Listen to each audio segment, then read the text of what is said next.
Block 9 is what she's mostly famous for. So this is mainly a story about a visitor that she receives in reference to that change that she was trying to make. So as you see, afterwards we will introduce everybody, but I think you are all very familiar with who's here today.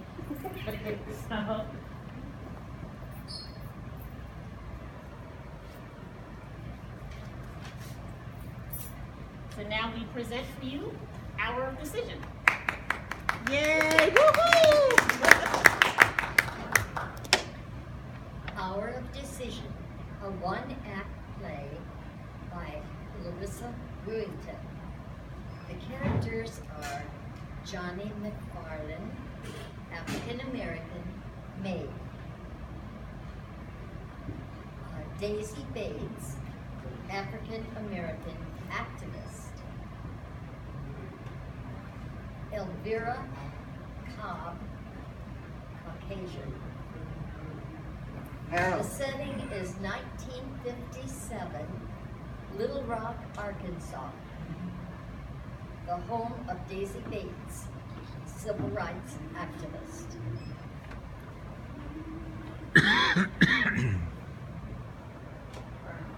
We are in the Bates home.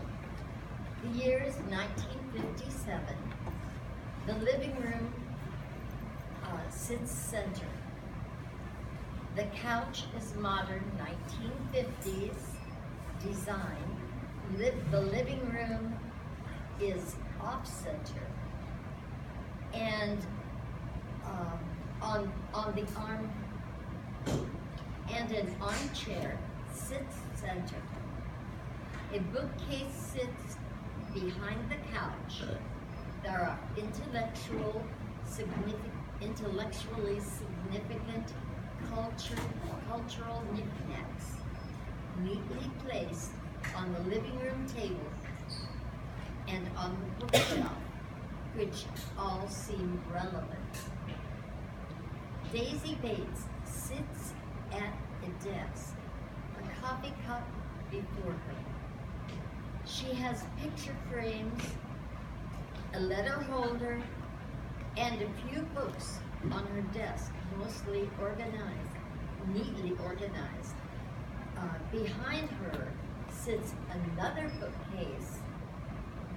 Daisy is stylish and fashionably dressed. She is rifling through some papers when Johnny McFarlane, her maid, enters from the kitchen. Johnny doesn't wear a uniform, but her appearance is neat and almost stylish. I'm about to get dinner started, Mrs. Daisy. You decided what you like? Something simple, Johnny, you choose. Do you need me to freshen up your coffee? Thank you, Johnny. You've been poring over those papers all day. Mrs. Daisy, why not take a break? I've got to finish up my reports for the NAACP by Monday. I expected more work when I became president of the Arkansas branch, but my goodness. The president position is what you want, right? Absolutely. Ever since I was a little girl and my daddy would bring me leaflets from the meetings he attended, I knew the National Association for the Advancement of Colored People would be a big part of my life. But my goodness, president? I couldn't ask for grander. I know you've gotten less sleep of late. I'm not trying to be the mother hen. Well, sometimes sacrifice of rest is the price one must pay when it comes to making changes to the system. Things better for our people. But which part of the system, ma'am, is it can be too much? The whole darn system, Johnny.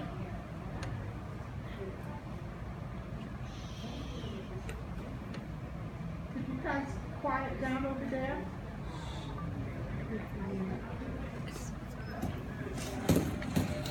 But are you happy, ma'am? Do you regret accepting the president position? All right, Johnny. You want me to say it? I'm not miserable. I don't entirely regret it. I am happy, but I'm also run over with work. It's bittersweet. I apologize for being so absorbed. I know you're busy. See if it moves. Still, no excuse. You feeling all right today? Well, I don't have a house, so there's no chance of it being firebombed. So I find that you, on the other hand, how you're recovering from Wednesday. Just another broken window as far as I'm concerned. Well, it's to be expected, ain't it? When you know, You know what, Johnny? What's on your mind? I don't want to talk all out of turn. Nonsense. You say what you wish. You're an adult. Go on. Now, I know you don't need my opinion. Johnny, stop hemming and hawing. Tell me what's on your mind. All this volume late because of this integration business. Business? Now wait a minute, Johnny. I don't like to hear it referred to as such a thing. It's not business. I'm sorry, Mrs. Stacy, but I just meant Business? As in nonsense? Don't make it sound like some tawdry, dirty little word. You'll sound like all those people who refuse to support it. I know, ma'am. I'm just saying, those white men who attacked this house last Wednesday, they see integration as business and are willing to kill and destroy over it. It pains me that you and Mr. LC have to suffer because angry white folks don't want to school with colors. I don't want this house hurt. I don't want this house hurt anymore. I don't want you hurt. Dealing with this is par for the course. But the price you pay, ma'am, violence is so necessary in their eyes. I know you're a strong woman who made up your mind for something. Well, sometimes Go on.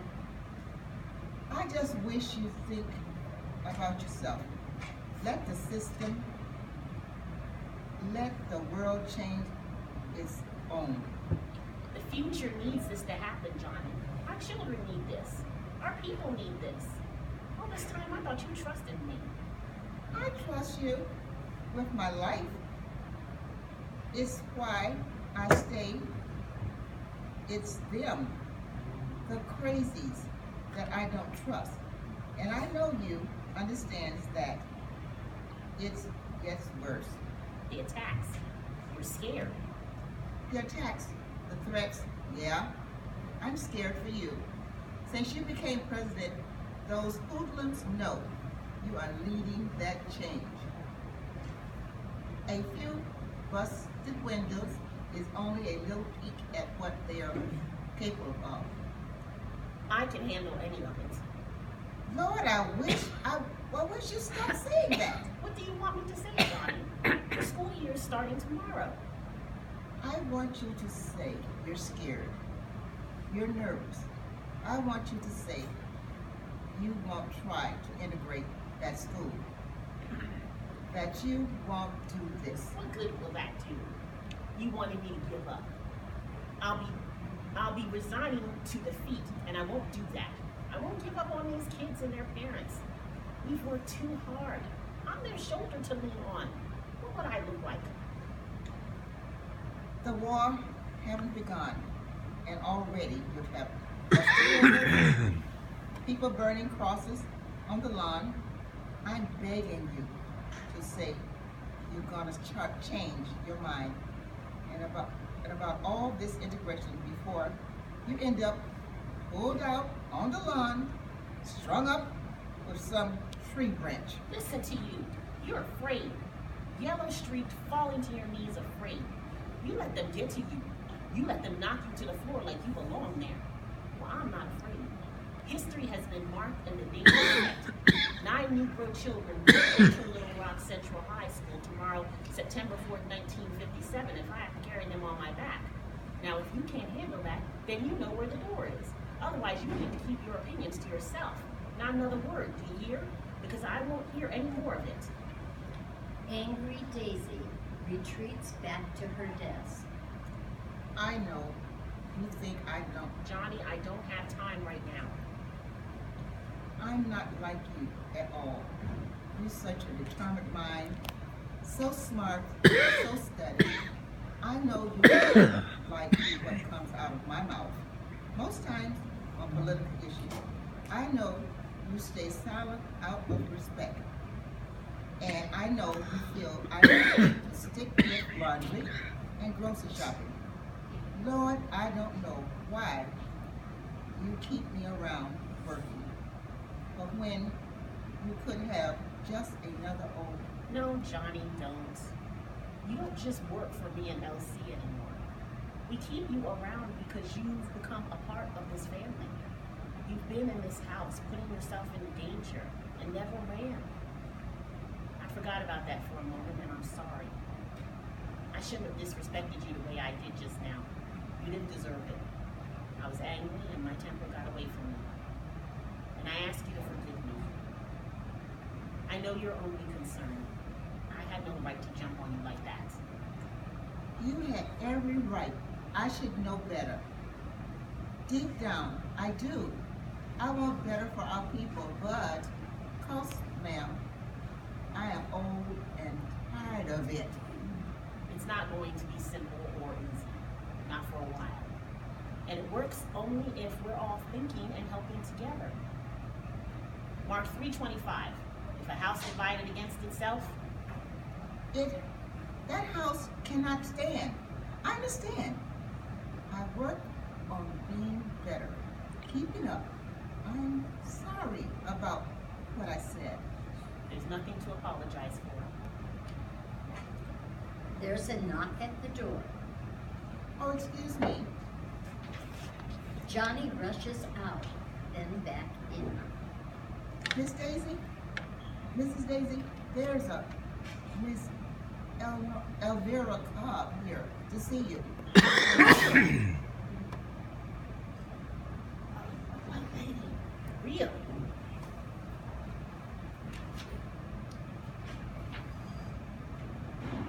Elvira enters. Thank you, girl. Why, hello, Ms. Elvira. This is Larissa Cobb. Good day to you. Daisy Bates. Yes. Glad to meet you. Would you like some tea? Desjardins, Earl Grey? Ooh, Earl Grey. Johnny, if you please. Johnny exits. How can I help you? Moving slowly about the space, lightly touching and inspecting things. You've lived here for how long? This house? 15 years. Has Little Rock always been your home? Huttig is my hometown, just south of Little Rock. And yourself? From birth till death do I part. And your husband? LC? Oh, he is from Mississippi. Wonderful. A southern gent and his lady. You have a beautiful home. Thank you. My husband is in the furniture making business. I have an eye for the splendid, and I see that you do too. Your husband is a newspaper man, so I've been told. Owner of the state press. Why, yes, he is. And you by his side. Yes. Elvira sits in the armchair. So wonderfully progressive. We Southern women to the core. Traditional but progressive. If I hadn't had the children, I don't think I could have done business with my husband. I have no tolerance for numbers. I take it you like numbers? Numbers are a must in the newspaper business. I do say I much more enjoy the organization of the information that goes into the paper. Journalism.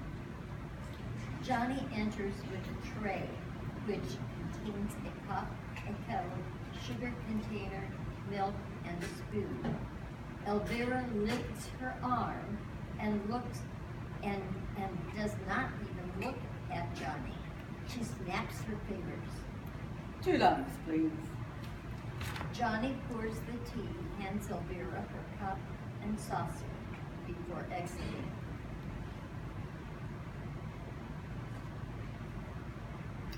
Fascinating. That's really good. Thank you, dear. What is it I can do for you? I represent the Little Rock Christian Women's League. We are a newly established committee. I'm here on a matter of some import.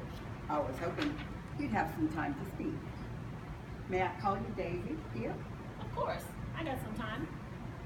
It's about your little campaign, your solicitation of those students into the high school, the 9 Negro students. You mean the children that have been selected to attend Central High? You've made quite an impression with our little community, kicking up dirt, so to speak. Is that so? Well, yes, you know what I mean. I think I do, yes. You've become powerful enough to attract the attention of the governor.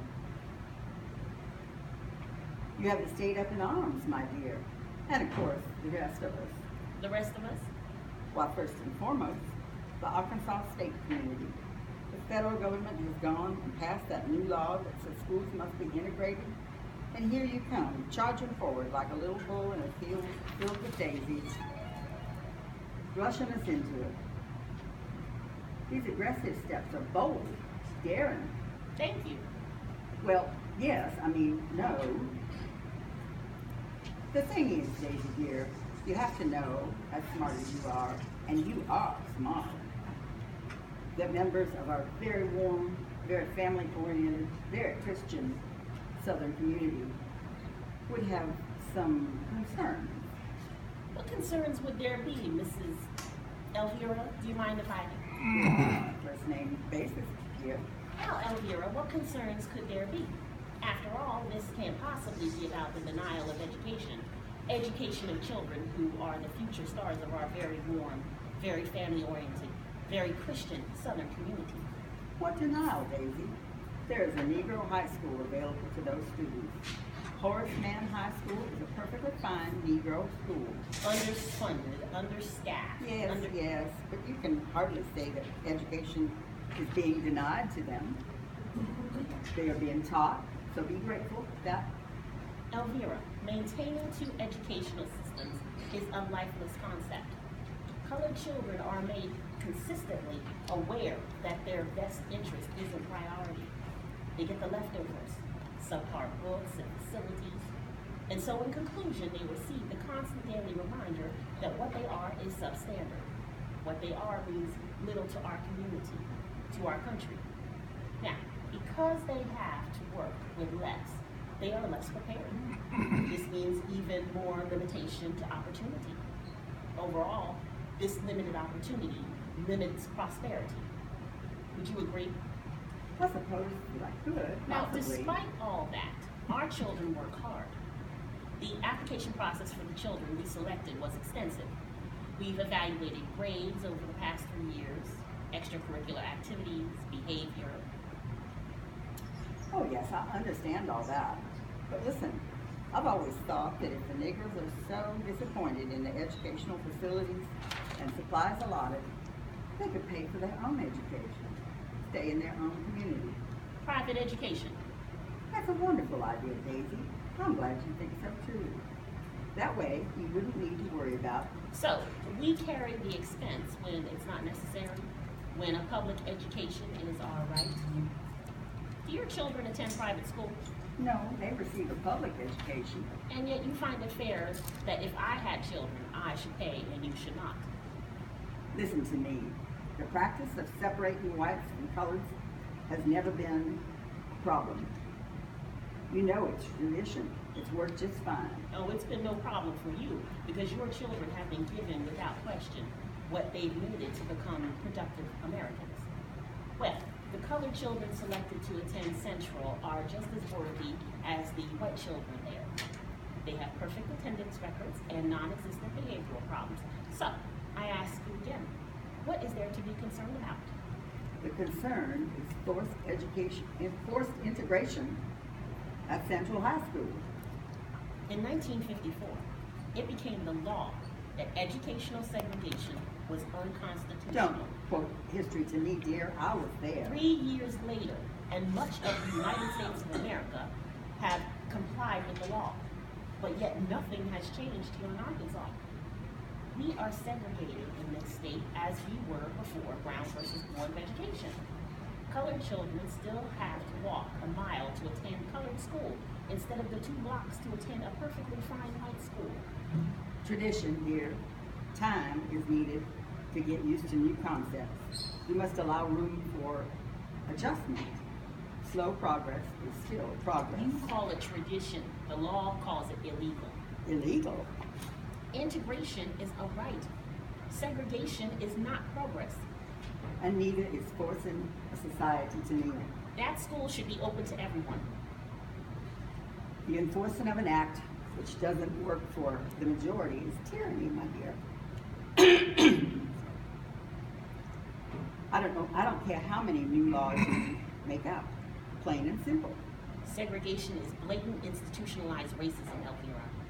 It keeps a segment of this population, rightful Americans, from being productive citizens, and it must stop. Listen to you, so proud and filled with philosophy and rhetoric. I know that the whole thing you're doing, well, I know it may seem like the thing to do, but you know we have our own ways here, Daisy. You need to understand that something is happening to you. All those northern rabble-rousers have gotten into your head here. They've corrupted you. You know what I mean? They don't know us. They don't understand us, Southerners. We have a way about us. Let us move cautiously, slowly. We are a people who need to take our time. We must understand that slow and steady will not win the race, but the value is in the learning process. We need more time. Need more time to integrate. Yes. And as you know, Governor Faubus has executed a genius plan to integrate. He has painstaking over creating this process. Integration will take place over the next 3 years. It's too long. Well now, Daisy, I thought we agreed that it's the best way. We will never agree with the ways of segregation, Elvira. Ah yes, that word. The way of separate but equal. And is that really such a bad thing, dear?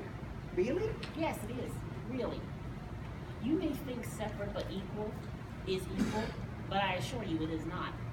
It simply allows Jim Crow laws to continue as they have done, which is keep Negroes out and away from any kind of... Well, Daisy, you need to stop thinking and saying that because it's simply not true. I don't think you're hearing me at all. I listen to you speak, and I hear you loud and clear, Elvira. And if I can be honest, in the best of all worlds, I can say you're right. Keep us separate.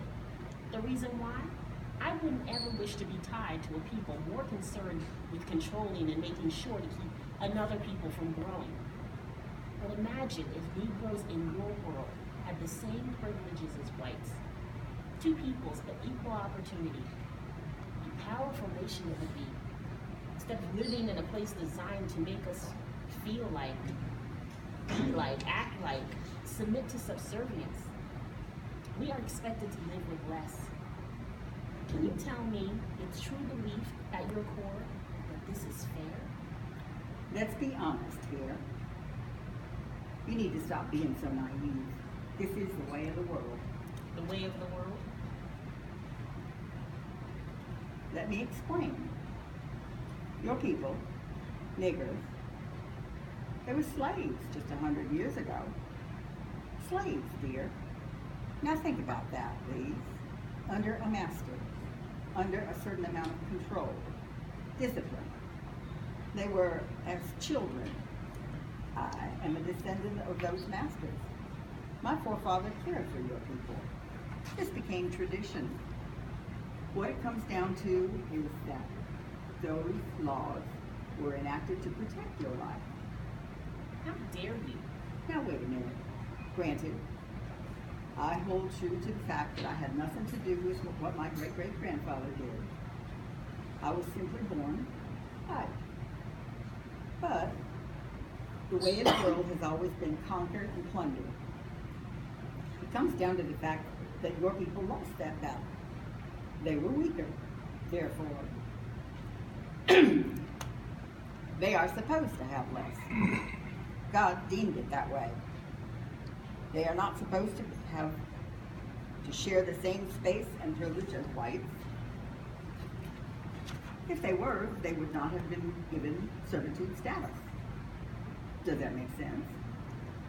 The Negro people were dragged through the middle passage of the Atlantic by the oppressors, beaten, starved, renamed, stripped of dignity. There would be no choice but servitude. So you see, it does make sense to me. But you know what is grand? You and I. Here we are, having a wonderful afternoon, sipping tea, sharing conversation in your home. You have risen above it all. Here we are, two very different people, yet able to agree on many things. Oh yes, we are very different indeed, and color is just a small part of that. The things you say, the things you believe, I'd never think to voice to another human being. We really are just shadows to you, aren't we? No. There you go again, hearing me wrong. Colors have always been prevalent in my world. My mother's driver, Jackson, is a respectable Negro. Been a part of our family for 40 years, like his father before him. And there's Delta. Took care of me while my mother ran the house. She was our maid for longer than I can remember being alive. She was part of our family. Awareness here. Like family, entering through the back door in the kitchen. Listen here, Daisy Bates. Just because you feel slighted by the God-given course given you doesn't mean everyone else of your ilk feels that way.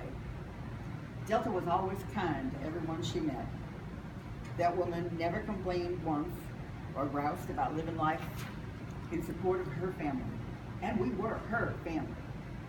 She was just fine with her station. Never complained, never... Did you ever think that maybe she didn't complain because she didn't realize it could have been better? And what is better, Oh, Daisy? let's see.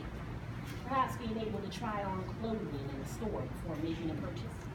Or sitting where she wished on a bus instead of being relegated to the back few seats. Or how about being able to travel to another state on a bus without having to worry about being killed, harassed, or beaten? If she had ever asked, my father would gladly have had her driven to wherever she wanted to go. Being allowed to vote for those she wanted in office. Delta never cared about politics. Being able to eat in a restaurant, being served a meal. We provided Delta and her family with groceries once a month, and we always gave her a turkey on Thanksgiving and a ham on Easter. But what do you know of it? What do you know of any of it, besides how to set fires and start trouble? Set fires and start trouble. That's right. Do you know anything about my life other than the job I do or where I live? Well, that's all I needed. My mother was murdered by white men. They made their way. Then they murdered her. Oh my, Daisy, I didn't know this for many years. The people who raised me, my second parents, kind and wonderful and beautiful. But I found out I wasn't their child. My father had left me with them after my mother. He died shortly after, heartbroken, without closure or justice. Daisy, I didn't mean Oh, to. I hated white people so much after I found out. Well, not every white person should be held There responsible. was this little corner store I used to go to when I was a child. And there was a white man who used to sit outside that store. He was always drunk. I caught him staring at me one day. I looked into his eyes, and when I did, I realized he looked at me as though I were a ghost. And then I knew. I just knew this man was one of the men who killed my mother. Oh my God. I spent the next many months terrorizing him. Terrorizing? Yes, I would show up at the store, not to buy groceries, but to stare at him from a distance. Sometimes he would stare back and wave at me.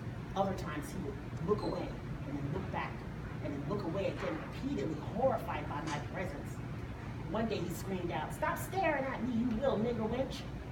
I delighted in making him feel unassembled. I know he saw my mother in my eyes. Whatever became of him?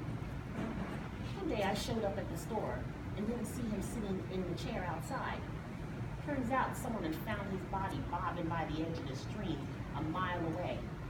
He was probably drunk, probably fell in. No one cared. If he were what you say he was, then he deserved to die. I was like you for a time, Elvira. So hateful. I thought I was better. Better able to love a better human. I have a right to race pride, just as much as you do, Daisy. I married Bates. Elsie a few months before my second dad died. The man who raised me, loved me as his own, when my real father came out. While he was dying, he reached out to me and I took his hand. He said he loved me and that I had been a wonderful daughter. But he said that as I'd grown older, I had not become wiser. He begged me to stop hating. He told me that those men were not all white people. What they'd done was vile, but it was because they were vile individuals. There are good white people. We're filled with hatred, Daisy. Hate destroys. Make your hate mean something. Hate the insults hurled at us. Hate the humiliation of living in the South. Hate the bigotry that breeds in the South. Hate the unfairness that eats away at the soul of every black man and woman you know and love. Then try to do something about it. If you're gonna hate, make it count for something. I don't think there's a single comparison. Then in the guilt flooded me. I felt horrible for the man at that store. I felt terrible for his death. I felt terrible that he had died never knowing what was good, what was right about this world. He died knowing nothing but pain, without peace, not knowing that he could be forgiven. My father would be proud. I am wiser. I have built a life, and now I'm going to make sure that others have the same opportunity. Yes, you certainly have built an amazing life. Beautiful house, lots of lovely, expensive things, successful, loving husband. If you stop this campaign, you will live in peace. Live in peace. Yes, Daisy, one thing I do know about your life is that it's been pretty difficult the past few weeks. By threatening tradition, bringing those children into Central High School, you've become the face of integration. I know you've gotten death threats. I know your property has been damaged. I know you've hired men with guns to watch your house. Now, is that a way to live? This is all happening in the name of you wanting to bring opportunity to those children. But you aren't. You have invoked violence in others. You put yourself and those you love in great danger. This is happening because of racists. Yes, the angrier parts of our society resort to violence when they don't get their way. Honestly, they're like undisciplined children. But then there are those of us who prefer to work things out by talking first. And that's you. You come in and survey the grounds, and if it's not all to your liking, you send in the goons to do the nasty work. I didn't say I thought they were right. But you fully support and condone. If you stop the campaign, all will be forgiven. Your life will go back to the way it was. After working this hard, pushing this far, to just give up, I will look like a coward to my race. Oh, those northern hypocrites will be upset for a while, but they don't know us here in the South. Each of us knows our place.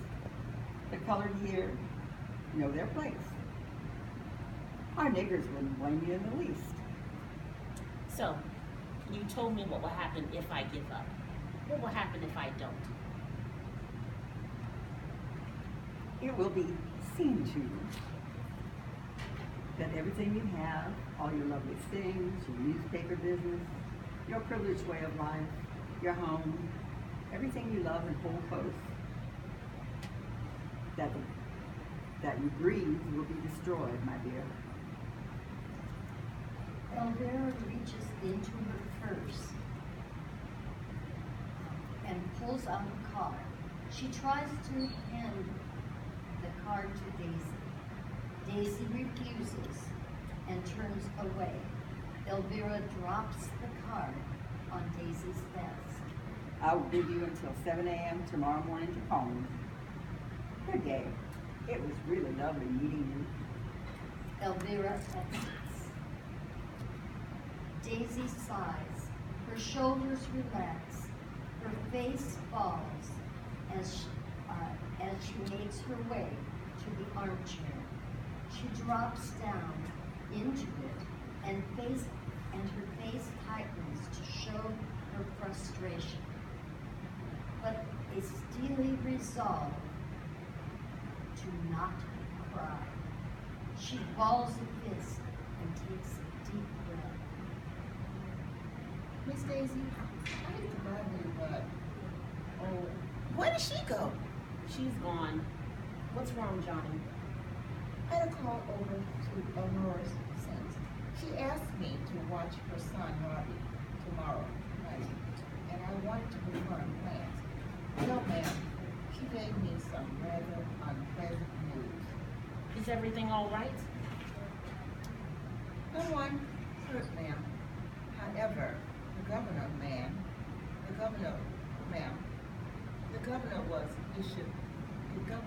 issued a statement concerning the children at the Central High. What did he say? Honora said that Governor Favis has promised to send the National Guard to block the doors of the Little Rock Central High School tomorrow. If the children attempt to enter the school, they will be kept out. What? He has called out the National Guard. He promised that the children will not get in Central, ever. Well, what will we do now? We will keep fighting. The National Guard, ma'am? We will do as we should. We will keep fighting. Eventually, they will let us in. You were right earlier. This is the opening battle, and we will win the war. Do you need help in the kitchen? Ma'am? Dinner. You need help in the kitchen? No, ma'am, I can't. I will help in the kitchen. But ma'am, I think, I won't hear any more of it. I'm helping you whether you like it or not. well, ma'am, now, ma'am, your battleground may be fighting for the rights of man, but the kitchen is my battleground. But let's say today, I call a truce. Daisy and Johnny exit into the kitchen. The end.